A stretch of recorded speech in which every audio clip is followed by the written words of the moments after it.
Hi guys, hello everyone. This is Julian Joy again. How are we doing? I hope you're doing good. I hope this video finds you well. And thanks for tuning in again. And I can't wait to discuss this with you.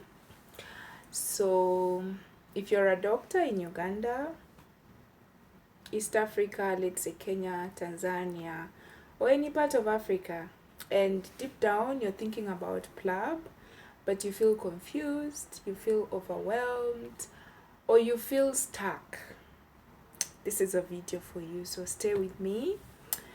I started my PLAB journey from Uganda, so I will be sharing with you guys what I learned so far, and I hope it helps someone out there, because that's the reason for this, that someone out there can find solutions, can find encouragement to pull that dream out that they have deep within them and bring it to reality. So I hope this helps you.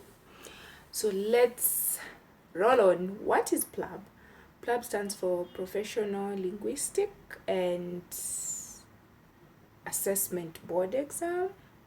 Yes, it's the route that many international medical graduates use to work in the UK as a doctor, eventually. And what I can tell you is you don't need to be connected, you don't need to be rich, or you don't need to be abroad to start or to begin this.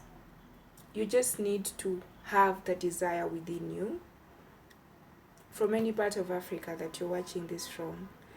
And I want you to know that your mind is your own limitation. If you desire it, if you want to do it, if it's something that is really deep down within you, please, I implore you to take that bold step. Even the people that started just had to take that bold step, and you're not an exception. Yes. So let's talk about what you need. First of all, you need GMC registration eligibility. And what do we mean by that? Two major things. You need to have a medical degree as a requirement that is recognized or can be recognized. And you need a certificate to show that you're good in English. So that is either IELTS or OET, the Occupational English Test. And PLAB is not something that is rushed. Please, I want you to take this seriously, because PLAB is something that you prepare for. It's something that needs planning. So for me, this is what I did. I was in Uganda and I chose to do OET. Yes, I chose to do OET because OET is easier to pass compared to IELTS. Reason being, the OET, there is the Occupational English Test. There is one for pharmacy, there is OET pharmacy, there is OET nursing, and then there is OET medicine. So for the doctors, you need OET medicine. And then if you're a nurse out there that is thinking of relocating, and then the country you're going to recognizes OET as your proficiency in English, I recommend OET for you guys. You're going to know why soon. If you're a pharmacist, the same thing, guys. Go for OET, not IELTS. OET is a bit expensive, just a little bit. Like if you're in Uganda, it's more expensive by like 200,000 compared to IELTS, but you have a higher chance of passing it because OET is tailored to your profession. For example, for me, the OET that I did my spoken exam. I was basically clerking a patient, and then I clerked a mother of a patient who was talking about their child and everything like that. And then in my written, I had to write a referral letter to an orthopedic surgeon as a general practitioner. And then in my listening, I listened to a doctor clerking a patient. So you listen while you respond to the questions. And then the other part of the listening, I listen to a nurse giving a report to a doctor, and then you respond. And then for my reading, it was a research about some drug or pharmaceutical kind of stuff. And then the other part of reading was about iron deficiency anemia, and you respond to the questions.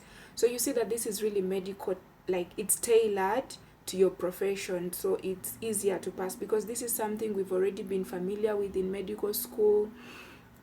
Like, you know, it's, trust me, it's going to be easier for you to pass. Now IELTS, on the other hand, for those of you that, if you were in Uganda, the Ugandan educational system has something called the advanced level, senior 5 and 6, and then there's something called general paper. So IELTS is more of like that. They can ask you about global warming, they can ask you to write about the credit system in your country, like they can ask you to write about anything, and that's your written. Now me, my written was, I was given a case and asked to write a referral letter to an orthopedic surgeon. So you see the difference.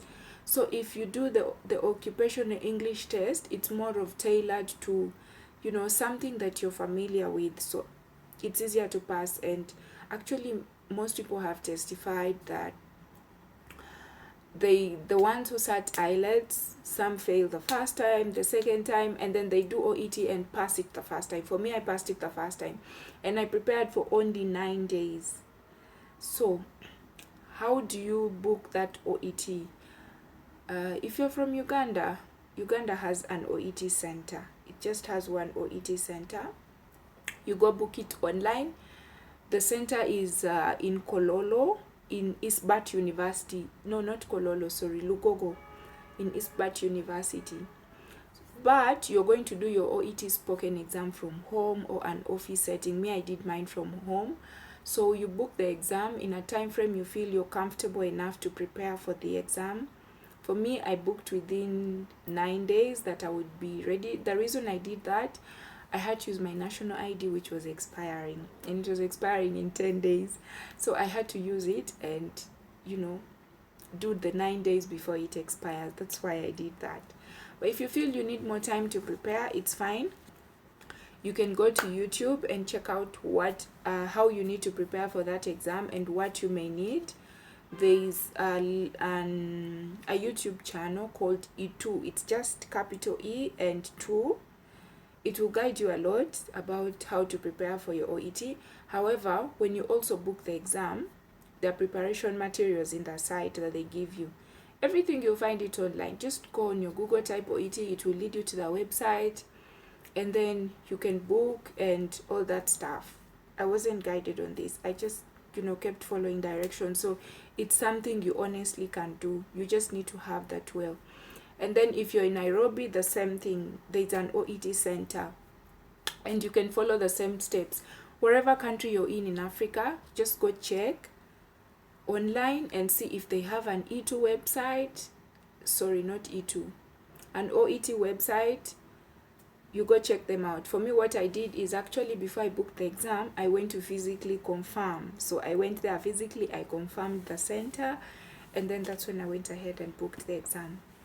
Yes. And then how to prepare for the OET exam. I already said you use the materials that is in that E2 website. You can pay extra money if you want to, but the study materials they give you for free will be enough. And then there are also scheduled online teaching times that they give.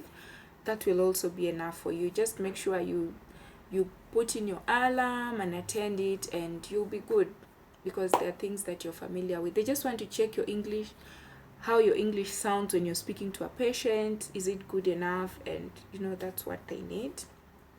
Yeah. Yes. So the other part I need to tell you is, since maybe you may be doing that alone with no partner yet, you can, when you're practicing the part of spoken, you can get a partner. For me, that time I was living at my aunt's place, so I made one of my cousins my partner, and then I just gave her instructions of what, you know, she needs to help me with, because she wasn't a medic, but she was able to help me. So you can always find a partner to practice with. Just give them instructions, or if you have a medical partner, the better for you. It's even easier. Yes. So once you register for that OET, pay for it, choose a date, and sit the exam. Your results will be back in about 21 days. And then when your results are back, you will go to the GMC website. Now you can register for GMC before or after, but I would recommend you just go to the website. They're going to ask you just to fill in your details. It's not complicated. And then once you've registered there, you go back. When your OET results come back, you go back to that GMC website and accept the GMC website to access your OET results. You also go to your OET platform and do the same thing, accept them to share your results with the GMC website. So, and then I think there's an option where you can also download by yourself as well, but most time for me, what I did, I just accepted them to access my results from the OET site. I had to feed in my details about my OET. So when that is done, you can now access the dates for the exam, because you can't access the dates for the first PLAB exam if you've not shown your proof of English that you've passed. So once they access those results or you upload them, then you can access the dates for the exam. The first exam, PLAB 1. Okay, sorry I didn't mention this earlier. So there is PLAB 1 and PLAB 2. The PLAB 1 is the written exam, the oral exam. Guys, it's literally almost the entire medical school, including anatomy, like the things you did in biomedicals, guys. The things you did in your special clerkship, let's say ophthalmology, name it, orthopedics, there is nothing missing. But don't worry, there is a way out. You just need, like I said earlier, you just need to have the will. So that's the PLAB 1. And then the PLAB 2 is an OSCE exam, and that one is strictly done in the UK. So that means when you're done with your PLAB 1 exam, you have to make considerations to travel for your PLAB 2. But the beauty is, from the time you do your exams, it takes 2 years for it to expire. So it gives you time to save up and do everything in bits. So this is what you can do. You do your English exam, upload it, and then I paid around 1.3 million Uganda shillings, I think, for the OET. And then the PLAB 1 is a little cheaper. It will be like 1.1. But if you're a doctor in Uganda, the unnice side is that we don't have a PLAB 1 center in Uganda. So you have to travel either to Nairobi, and then the next center is in South Africa. So for me, I had to travel to Nairobi. And then for those in Kenya, you guys, you already have Nairobi here. So yeah, sometimes the slots get full, but I did my OET in I did my OET in November 9th, yes. In November, my results were back in December, and then after I got my results a week later, I booked for my PLAB 1 in February in Nairobi, February of the next year. So I had only 2 months to prepare for my PLAB 1. And then there was the time I was in this whole job hunting thing, so I wasn't so busy. So if you know you have a job, maybe you may need to give yourself some more time. So PLAB 1 is done 4 times in a year. So there is February, there is May, there is August, and then somewhere when the year is ending around, I think around either October or November. So you can give yourself time. Like I told you, the results take 2 years for it to expire. So it gives you time to prepare financially. You keep saving up a little bit. And yes, so yeah, so I would read. I was reading in the night up to like 3, wake up at 10 a.m. Maybe if I have an interview, go to it. It actually saved me with some interviews then, because, you know, I was really updated. So how to prepare for your PLAB 1? Let's go there, guys. I'm done with the OET. How to prepare for your PLAB 1? This is a part I also don't need you to worry completely. The site I recommend is PLABable. The same way you went, you know, to your online portal and then checked for the OET, you you do the same thing. Check out for PLAB. You can just register it from their website, and then they have an application which I was using a phone, so I got the app in my phone, and then it like lists for you all the topics that you need to study. It's a question bank, and then it also has some cliches. So the reading style depends on you. Most of the questions, even when it's, there are biomedicals in it, they're all clinical questions. And the question paper has a total of 120 questions. Yeah. So it's over those questions. I don't think 1,000 is little. Like, there are thousands of questions. Now the beauty also is when you register in that website, they give you an opportunity to join WhatsApp groups. So that's where I joined with a WhatsApp group for those who are preparing for the exam of February. There is a WhatsApp group for those who are, on visa issues. Like, let's say you're doing your PLAB 1 in another country and maybe you need, visa help. So please join those WhatsApp groups. That applies to you. How those groups help, this is what happened. When I joined the group, I posted and I asked if there was anyone in Uganda preparing for the exam as well. And guess what, guys? I got a study partner. Actually got someone who was in Uganda. She was in a place around Lugazi preparing for the exams. And that's how we started reading together. We became accountability partners. We're like, okay, today we are going to handle this topic. If the topic is bigger, let's say the questions are more like, let's say like OBGY, it's more big. We say, okay, we will handle this in 2-3 days. So we made a reading timetable. And then even when you join those groups, people are going to like send you reading ideas, like how to crash it. Yes, so please join those groups. Peradventure, you will get a partner to study with, you get guidance. If, let's say, you don't get a partner in your same country, you can still get a partner you account to, and you guys just talk on phone and agree, okay, we read this today, we are doing this tomorrow. The groups really help.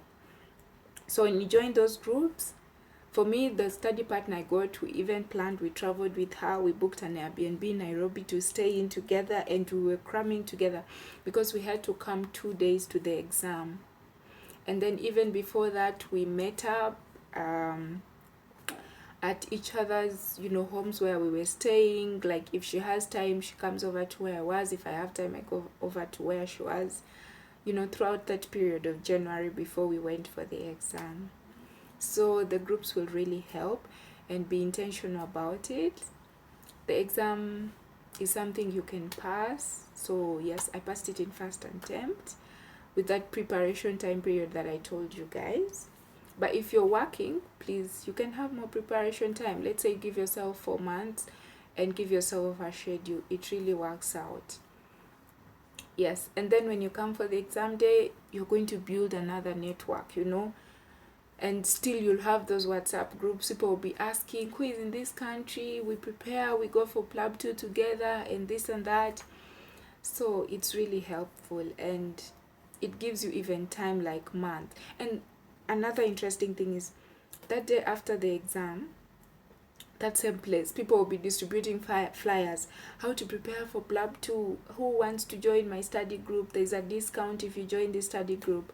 So the part I didn't tell you is the PLAB is something you subscribe for, you pay for about 6 months, and then they're going to have a crash course towards the end of your, not towards the end, towards the time when you're going to do your exam to prepare you. Please attend that course. It's a 4-day course. It will really help you polish up because the people that conduct the 4-day crash course are doctors already practicing in the UK, and they're actually not UK doctors. Like, they also moved in there, and they usually know the common questions that they ask around that season because of the disease conditions they're having. Some of these things based on, oh, there's an outbreak about this, let's ask about COVID, oh, there's this going on. So they have all those updates because they're attending CMEs and they're in practice and they're consultants there. So it's worth it. It's not that a lot of money. I think in Uganda shillings it's about 150,000. So it's something that you can invest in. Yes. Yes. I hope I have most of your questions answered, but you just need to start. If you have that dream, please do not kill it. Look at it as your future. Look at it as something that you want to bring it to reality. Even the people that we look up to, and we're like, oh my god, we admire them, they took risks. So if you feel like it's a risk, it's this, please, you just need that one bold step. You just need that courage to take that risk. And the beauty is, once you have that first step, you'll be all in. Like, you'll know, okay, this is the step I've taken, this is what I'm into. Yeah. And above all, if you're a believer like me, you give it to God. You pray about it. If it means you asking God for the courage to start it, trust me, he always carries you through, and he always makes ways in ways you don't see coming, in ways you don't like. Look, he brought me a study partner, and the beauty is, my study partner was a Kenyan but living in Uganda. Like, she was studying in a university in Uganda, and then doing her internship in Uganda, because for her she did PLAB while in internship. But imagine someone even while in internship passed. You guys, you can do it. Come on, you can do it. You just need that bold step. Yes. And then, so it was easy for me. It was a bit easier for me my first time in Nairobi. I had someone who was like already a pro in Nairobi, because she was Kenyan and her family was living in Nairobi. Part of her family was living in Nairobi. So you see, yeah, so pray about it. Let God give you the courage that you need to take this bold step, and it's gonna be all right. Once you start it, you will finish it, I can assure you. Yeah, so you just need to start, and that's why I came here. So please feel free to comment in case you need any clarification on anything. Tell me where you're watching from. Tell me if this was of great help. I look forward to reading all your comments and hearing from you guys. Till next time, please get the courage to start the dream and make this a reality. Please. Bye. Till next time.